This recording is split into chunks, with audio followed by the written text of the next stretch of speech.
एक युवा नेता, एक युवा संगठन के प्रमुख होने के नाते इस विषय पर कोई आंदोलन की दिशा घोषित कर रहे हैं? हम अवश्य करेंगे। जहां तक लाल चौक का सवाल है, माननीय मुरली मनोहर जोशी जी के नेतृत्व में हमने वहां पे आंदोलन किया। हमने वहां जाके कश्मीर के सीने पर हमने तिरंगा, जिन्होंने आतंकवादियों ने कहा था कि यहाँ परिंदा भी पर नहीं मार सकता, यहाँ पे कोई नहीं आ सकता, हमने वहां जाके तिरंगा लहराया। और अभी 3 साल पहले वहां के मुस्लिम भाइयों को साथ में लेके युवा मोर्चा ने 3 साल पहले लाल चौक के अंदर झंडा फहराया है। अभी 3 साल भी नहीं हुए उसको। और फिर यदि जरूरत पड़ी तो वहां के मुस्लिम भारतवासियों को साथ में लेके भारतीय जनता युवा मोर्चा। बिल्कुल, ये अमित ठाकर जी हमारे साथ थे, युवा मोर्चा के अध्यक्ष। हम लेते एक छोटा सा ब्रेक के बाद फिर आपके सामने आएंगे।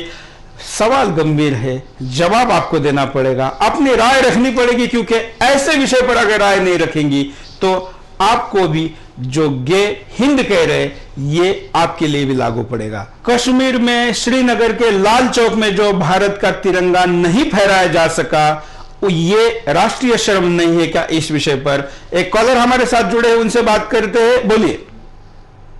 नमस्कार सर जी। जो 19 साल पहले मुरली मनोहर जोशी ने एक बीड़ा उठाया था कि मतलब पूरे देश को एक करना है, तो उन्होंने लाल चौक पे झंडा फहराया था।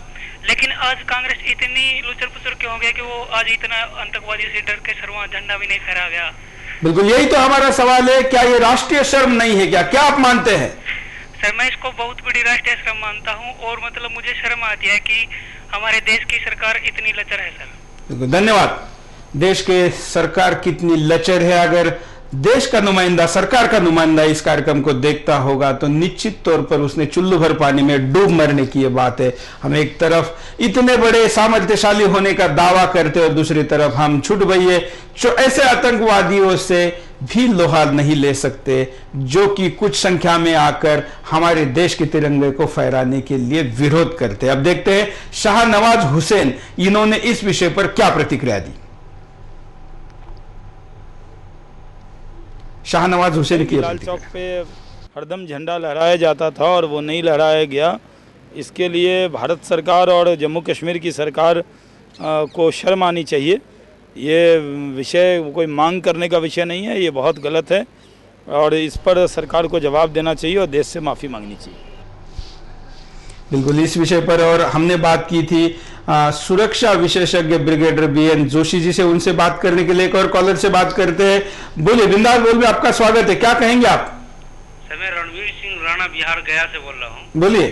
सर, मेरा कहना है कि ये तो बिल्कुल ही निकम्मी सरकार निकली। इलेक्शन से पहले जिस तरह से इस पर आरोप लग रहे थे कि ये कमजोर सरकार है, वही कमजोर का अपना परिचय उन्होंने दिया है कि जब एक झंडा हम अपने ही जगह पे झंडा नहीं फहरा सकते हैं, फिर कैसे हम आतंकियों को यहाँ से भगा सकते हैं, या फिर जो हमारा कब्जा किया हुआ हमारा जो भाग है उस भाग को हम अपने हाथ में ले सकते हैं दोबारा से। बिल्कुल, मतलब जो पाकिस्तान के पास हमारा भाग है, जो पाक व्याप्त कश्मीर है, उसको लाने का तो दूर, जो कश्मीर हमारे पास है उस कश्मीर के लाल चौक में भी अगर हम ऐसा नहीं कर सकते। यही सवाल है ना, जब हम अपने घर की सुरक्षा हम नहीं कर सकते हैं। आप क्या कारण मानते हैं, किसको जिम्मेवार मानते हैं?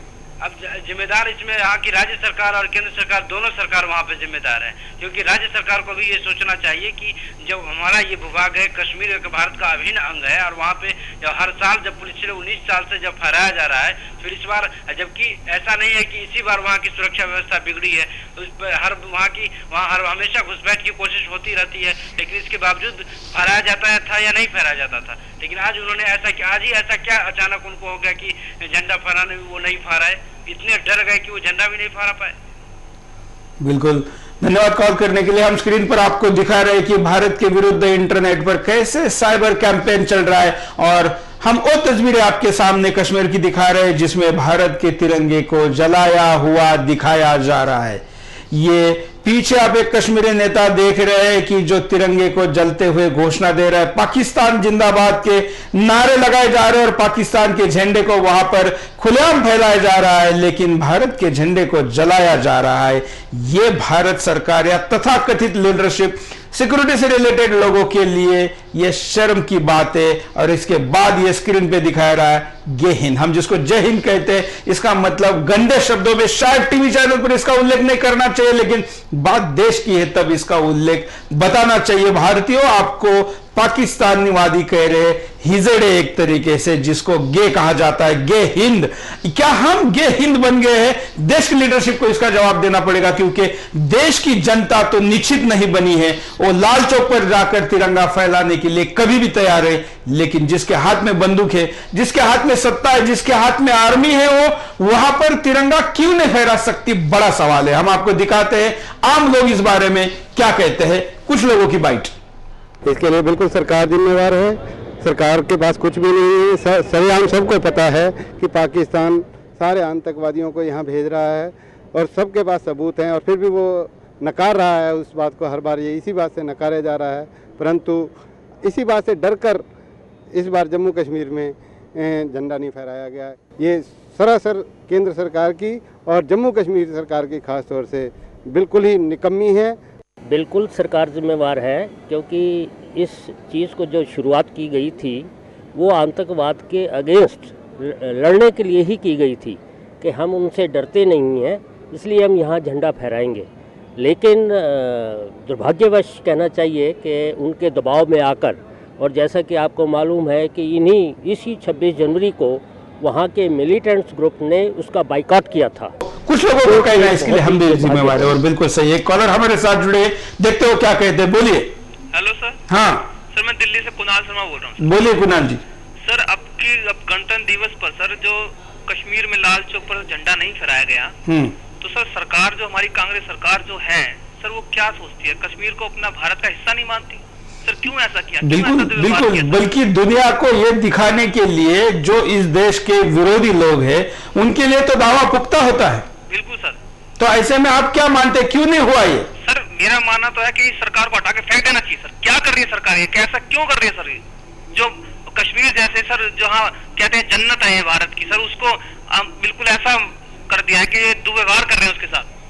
बिल्कुल देश की जन्नत, धन्यवाद कॉल करने के लिए। देश की जन्नत है, हम उसको हमारा सर कहते हैं, माथा कहते हैं भारत माता का, और लाल चौक उस भारत माता के माथे की बिंदिया है, उसको निकालना मतलब क्या होता है आप समझ सकते हैं। लेकिन इतना होने के बावजूद भी देश के सरकार त्योहार मना रही है और विज्ञापन देके लोगों के सामने खुशियां दिखा रही है। देश के किसी लीडरशिप की किसी की भी नींद क्यों नहीं टूटी? देश के प्रधानमंत्री की नींद एक बार टूटी थी, जब एक देश के एक व्यक्ति को, एक तथाकथित अल्पसंख्यक समुदाय के धर्म के व्यक्ति को ऑस्ट्रेलिया में पकड़ा गया, तो उसको देखते हुए प्रधानमंत्री की नींद उड़ी थी। क्या इस प्रधानमंत्री की नींद लाल चौक में तिरंगा जब नहीं फहराया जाता तब नहीं उड़ती? हम बाइट आपको दिखाते हैं एक सुरक्षा विशेषज्ञ ब्रिगेडियर BN जैनी जी की। देखिए, ये फैसला सरकार का है, और क्योंकि इस समय हम लाल चौक में नहीं खड़े हैं, और किन बातों को मद्देनज़र रखते हुए इस फैसले पर लोग पहुंचे होंगे, इससे हम जानकारी हमें नहीं है इसके बारे में। लेकिन ये मैं ज़रूर कह सकता हूं कि झंडा फहराएं या ना फहराएं, ये तो एक सिंबॉलिक साइन है कि झंडा ये यकीन के साथ कहा जा सकता है कि श्रीनगर हमारा है, कश्मीर हमारा है, और कोई इसको ले नहीं सकता।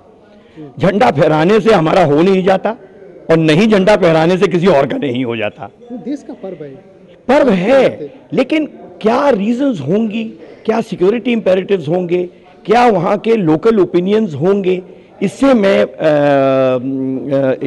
मैं प्रीवी नहीं हूँ। तो ये कहना कि भाई क्यों नहीं फहराया, मेरे लिए इस बात के ऊपर कमेंट करना मुमकिन नहीं होगा, ना ही मुनासिब होगा।